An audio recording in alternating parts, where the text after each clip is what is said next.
Continuons le commentaire de l'Épître aux Galates. Nous sommes à la 45e partie de ce commentaire. Il est écrit par le bien-aimé frère William Kelly.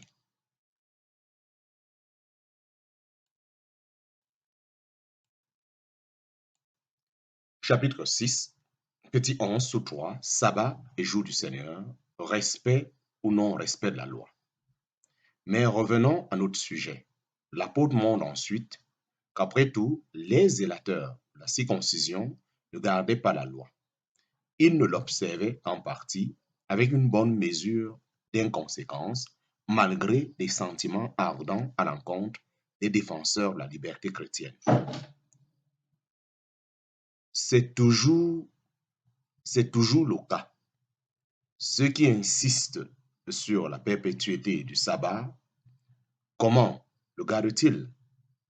Déjà, ils ne prennent jamais un garde au vrai jour.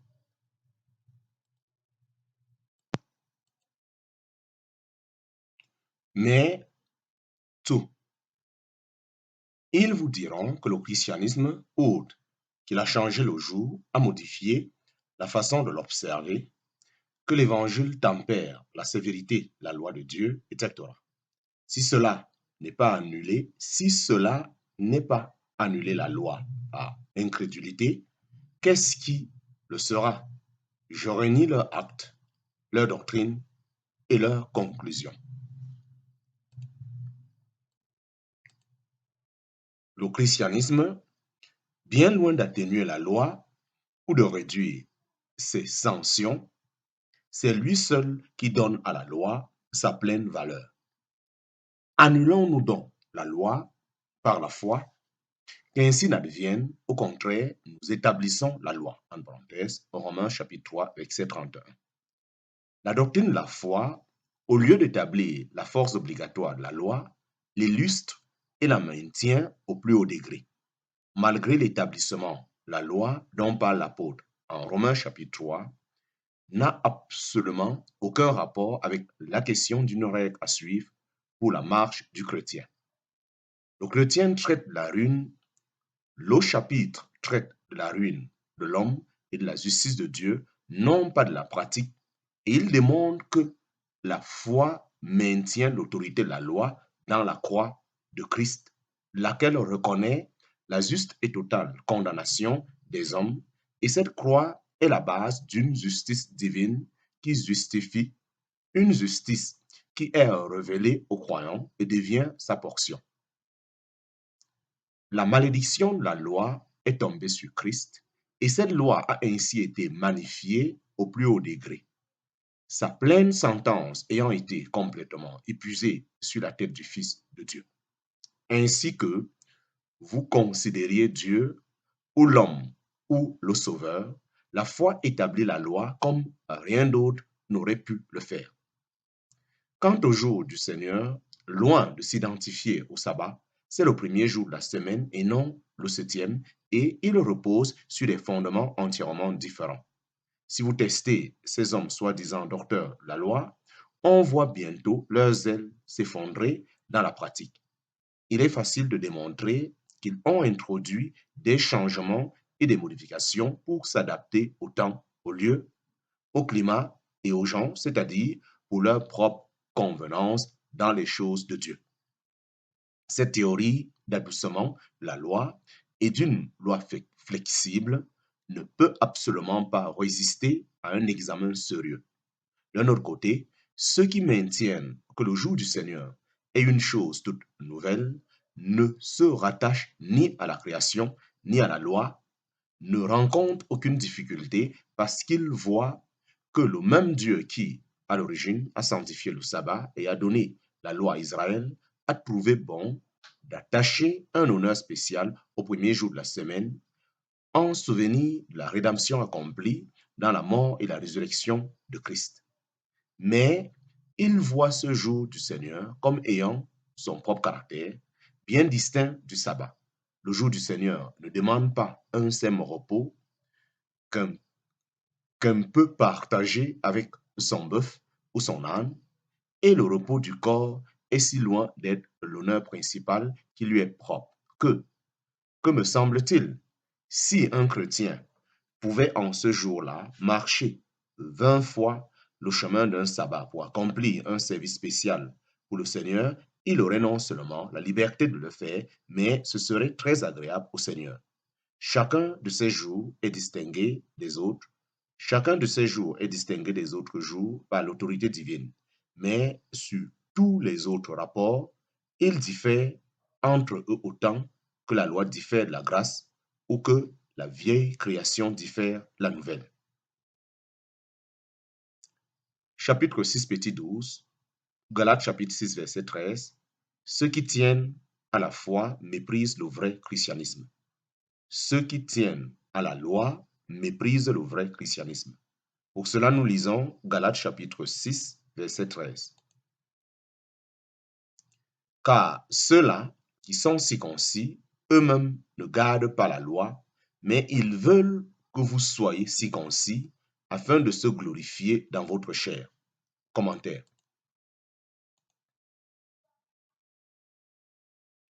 Car ceux-là qui sont circoncis, eux-mêmes ne gardent pas la loi, mais ils veulent que vous soyez circoncis afin de se glorifier dans votre chair. Cela est tout à fait vrai aujourd'hui. La vérité n'est pas la pierre de touche dans le monde religieux, ni Christ lui-même, ni son service. Si vous refusez leur parti ou leurs idoles, attendez-vous à l'opprobre, à la calomnie, au mépris et à la haine. Cédez à leur système judaïsant et vous pouvez retenir impunément des doctrines blasphématoires. Sans réaction de leur part, des doctrines blasphématoires sans réaction de leur part. Touchez à leur abus de la loi et ils s'écrieront: on a enlevé mon Seigneur et je ne sais où on l'a mis. En parenthèse, Jean chapitre 20, verset 13. La loi est leur Seigneur plus que Christ.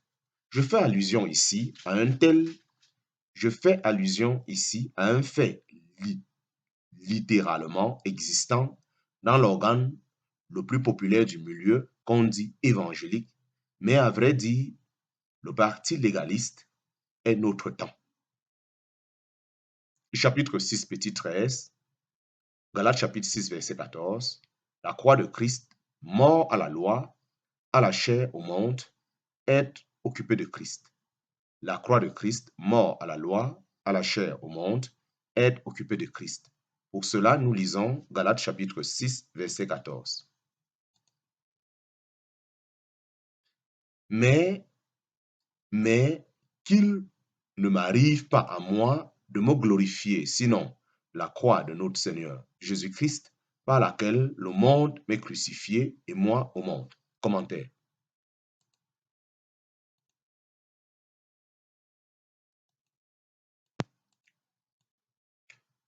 Après avoir parlé du mal, l'apôtre passe maintenant au côté béni du sujet. Mais qu'il ne m'arrive pas à moi de me glorifier, sinon en la croix de notre Seigneur Jésus-Christ, par laquelle le monde m'est crucifié et moi au monde. En parenthèse, Galates chapitre 6, verset 14. Il se glorifiait dans ce qui exaltait la nature humaine, parce que de cette manière, il pouvait amener le monde et ses multitudes à s'unir avec eux. Au chapitre 3 du livre de Galates, la croix de Christ est envisagée comme la délivrance de la loi parce que Christ y a été fait malédiction pour nous. Si un homme croit en Christ et le reconnaît comme fils de Dieu, allez-vous nier qu'il a la vie éternelle?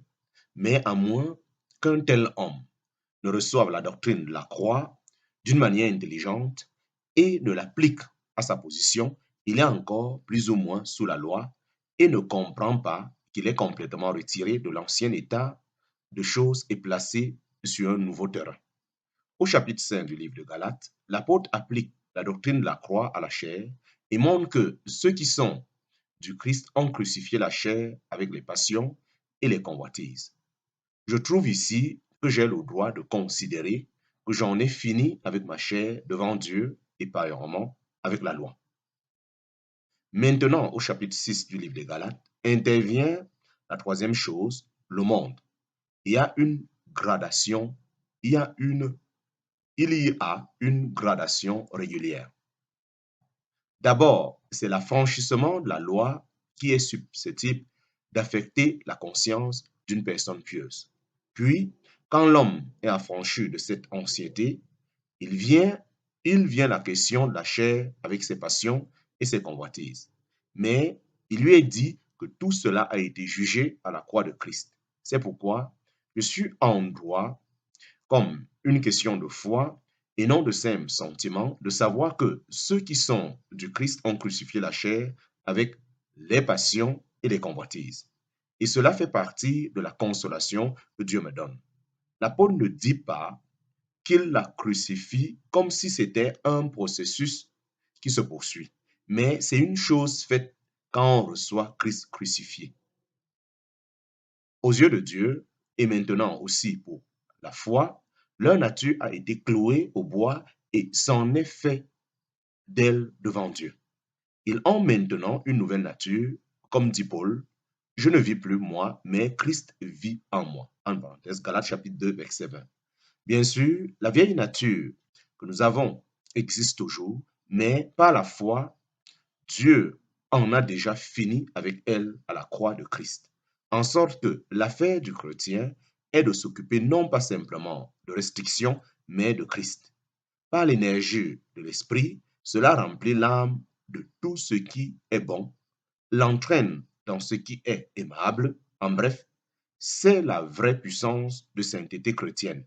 Si un homme est occupé à ce qui est bon, il haïra sa chair, mais ce n'est que l'occupation de Christ qui donne puissance à l'âme pour appliquer à la chair la sentence de Dieu. Maintenant vient la troisième et dernière chose dans l'expérience chrétienne. On arrive à trouver des hommes qui savent un peu ce que c'est que d'être mort à la loi et à la chair, mais qui croient encore que c'est le devoir du chrétien dans ce monde de servir Dieu dans sa génération. En parenthèse, Acte chapitre 13, verset 36. Mais comment Dieu veut-il qu'on le serve maintenant? Jamais par quelque chose qui contredirait la croix de Christ. Le service du chrétien doit être fondé sur la croix. Or, qu'est-ce que la croix déclare au sujet du monde? Qu'il est maintenant en guerre ouverte avec Dieu. Depuis la croix de Christ, Dieu n'a jamais eu aucune alliance avec le monde. Avant elle, le monde était toléré. Il n'y avait pas de mal pour Joseph à être gouverneur en Égypte, ni pour Daniel à être assis à la porte du roi de Babylone. Mais c'est plus ignorance de raisonner à partir de ce qui était alors toléré pour en déduire ce qui est agréable à Dieu maintenant que la croix de son Fils est intervenue. Dieu n'ignore pas la croix, Dieu n'ignore pas la croix si les chrétiens l'ignorent. Cette même croix de Christ, qui est mon salut, ma délivrance de la loi et de la chair, me montre que je n'ai aucune part avec ce monde, sinon comme un étranger béni qui le traverse. Nous pouvons avoir des occupations tout à fait convenables, mais ce n'est pas du tout ce qu'on peut appeler une chose du monde. Le Seigneur a vécu ici-bas, il est mort ici-bas, il est ressuscité ici-bas, il a mangé et bu dans ce monde, mais il n'a jamais été de ce monde. Il en est et doit en être de même du chrétien. Notre Seigneur ne constituait pas une partie ou un morceau de ce monde susceptible d'en perturber le cours en y faisant son apparition ou en le quittant. Son absence ne se serait pas fait sentir dans le monde. Mais dès l'instant où un chrétien devient partie intégrante de la force motrice qui actionne les nuages du monde, tout est de travers quant à sa fidélité à Christ. Un chrétien devrait être un moyen permanent de la bénédiction dans ce monde. Mais comment?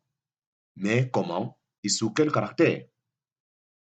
En rendant témoignage à Christ, à son Sauveur, et en faisant comme Christ qui n'a jamais cherché son intérêt particulier, qui faisait toujours le bien, mais selon la volonté de son Père, qui agissait toujours pour des motifs qui n'étaient pas de ce monde, mais d'en haut, qui ne s'associait jamais au plan des hommes pour améliorer l'homme, mais, mais qui réalisait que le monde était ennemi de Dieu et que pourtant l'amour de Christ l'avait, et que pourtant l'amour de Dieu l'avait envoyé dans ce monde pour leur faire du bien.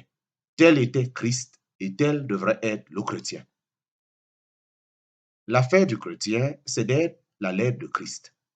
Ainsi donc, le fit, ainsi donc, le fit, ainsi donc le fil directeur et le test quant à tout ce qui se présente devant le chrétien devrait être ceci.